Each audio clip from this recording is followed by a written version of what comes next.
বিশ্ববিধি সাধারণ পাঠাগার থেকে আমরা আজকে সম্মিলিত হয়েছি চেমা পাঠাগারে। আমাদের মধ্যে বিশিষ্ট মানুষও উপস্থিত আছেন, সাথে আমাদের এখানকার লাইব্রেরিয়ান সৌগতবাবু উপস্থিত আছেন। তো আমাদের মধ্যে আমরা পেয়ে গেছি মাননীয় শঙ্করবাবুকে। ওনার কিছু মূল্যবান বক্তব্য পশ্চিমবঙ্গ দিবস সম্বন্ধে বলার জন্য অনুরোধ করছি। পশ্চিমবঙ্গ দিবস হিসাবে আমরা এখানে বিশিষ্ট পাঠক এবং আমাদের এই গ্রন্থাগারের যিনি গ্রন্থাগার তিনি এবং আমাদের সঙ্গে আছেন বয়স্ক দীনবন্ধু দাস। তিনি শারীরিক অক্ষমতাকে দূরে সরিয়ে আজকে উপস্থিত হয়েছেন এই 26শে জুন পশ্চিমবাংলা দিবস। 20 জুন।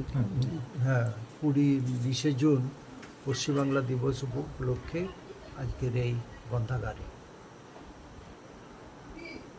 এই দিবস উদযাপন নিয়ে বিভিন্ন মতামত বিভিন্ন ব্যক্তির রয়েছে। আমরা সে বিষয়ে প্রবেশ করব না।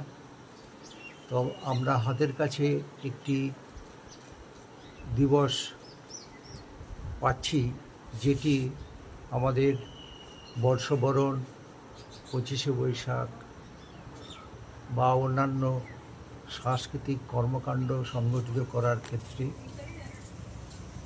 এই দিবসটি তখনই সফল হবে 20শে জুন আমাদের রাজ্যের বিবিধ উন্নতি এবং অগ্রগতি তার পরিকল্পনা এবং রূপায়ণে যথাযথভাবে আমরা যদি দায়িত্বশীল হই। আমরা দেখেছি সমাজের বিভিন্ন স্তরে কলুষতা, অন্ধকার।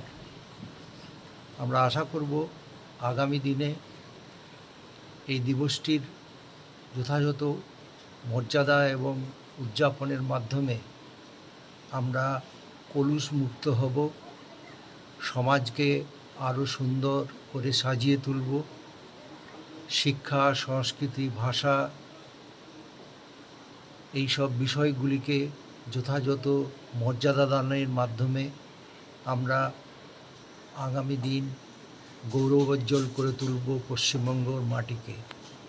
এই কটি কথা বলে সবাইকে আন্তরিক শুভেচ্ছা, ভালোবাসা এবং 20শে জুন পশ্চিমবঙ্গ দিবস সফল হবে এই কামনা করে আমার ছোট্ট বক্তব্য আমি ইতি টানছি।